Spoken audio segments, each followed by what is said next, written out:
10 katotohanan tungkol sa tahimik na tao. Una, ang tahimik na tao, madaldal talaga sila sa mga taong ka-close nila.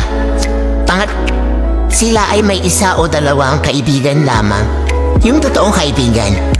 Pangatlo, mahiyain sila. Pang-4, madalas nagsasalita sila sa isip nila. Pang-5, sila yung may mga magandang ngiti at nakakatawang tawa. Pang-6, sila ay tapat sa kanilang karelasyon. Pang-7, sila ay mapagmatsyag sa lahat ng sitwasyon. Pang-8, tahimik sila pero iba humagalit. Kaya wag mong gagalitin. Pang-9, sinasarili nila ang nararamdaman nila kahit nasasaktan na sila. Pang-10, pag sila nakilala mo ng lubusan at maging komportable sila sa'yo, doon nila ipapakita ang totoong sila.